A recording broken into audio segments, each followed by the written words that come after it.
The whole idea behind the OneClickDamage add-on and its new hero module is to transform simple into complex in just a fraction of the time. In this video, I'll show how you can turn simple default text into cool typography. First, let me show you how I created the text for this scene. It's actually pretty easy. Add a text object. I haven't changed the font or size, I just centered it. The first word will be the center of the composition. You can write whatever you like here. Next, from the top view, simply make a copy, place it somewhere else, and write another word. Repeat the process with more words and place them within the frame borders. How to know where the frame borders are? Obviously, you need a camera. For convenience, you can split the view and have a camera view on one side and the viewport on the other, so you can place your text objects more effectively and see when you have covered the whole frame. I'm switching back to my pre-made text to save some time. These smaller-sized words are here to break up the pattern a little. I'm sure you have better ideas on how to place text better than I did. Now it's time to convert it to mesh. Select all and use the visual geometry to mesh command.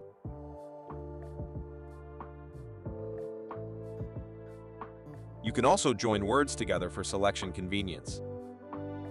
In edit mode, select all faces and extrude them upwards. It's your creative choice how much to extrude them. Do the same for the main text, but extrude it a little more. This will help us in the texturing phase later.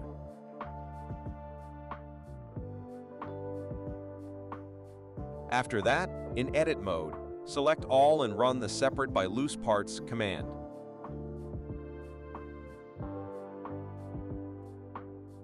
Don't forget to set the origin to geometry. Do the same for the main text.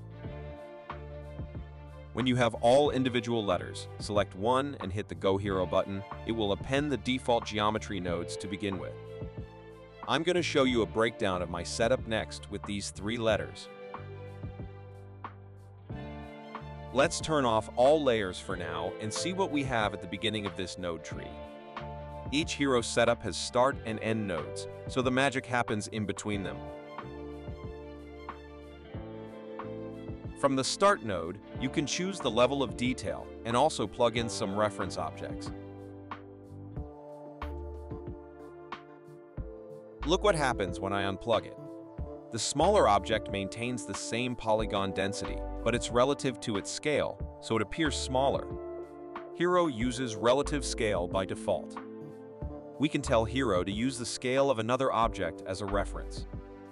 To do that, you can drag and drop the needed object into the editor and plug it into the reference socket. Let's see what the first layer does.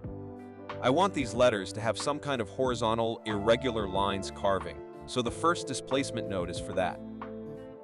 I'm also using it for the Z-axis only.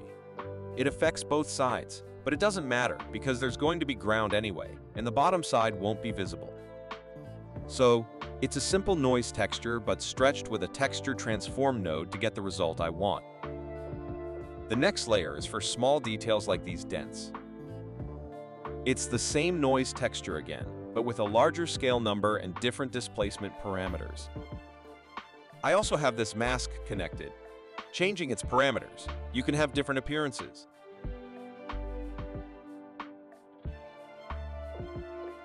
The third layer is just for horizontal displacement to break up the straight lines. The final step is the blur node. We can imagine some weather effects over many years, so they could become smoother in some parts. I'm using a mask node to mask out only small parts. With the offset parameter, you can choose the mask coverage for the blur node. Once you have your hero ready for the first letter, select the others and choose your hero setup for them. The same approach is for the smooth metallic letters. Let's take a look. I've placed a blur node at the beginning to make the base mesh smooth. The first displacement node brings some roughness to the surface, using a mask node and noise texture.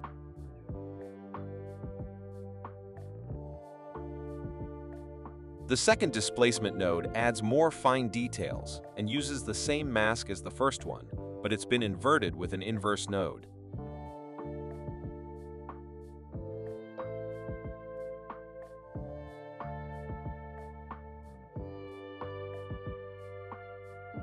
With the third displacement, I want to create an effect of metal erosion or so. A little detail, but makes it all look more real at the end. This time, I've used a Voronoi texture with a higher scale size, and I've also adjusted it with a color ramp node.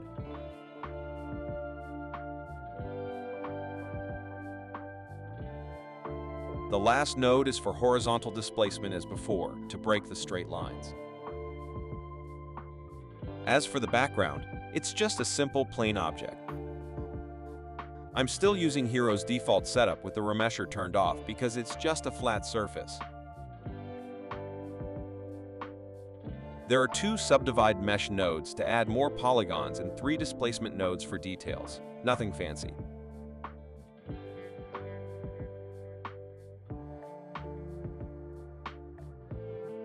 This background is supposed to be barely visible behind the words, so I haven't spent much time on it. That's it for the first part of this breakdown. In the next video, I will cover material creation.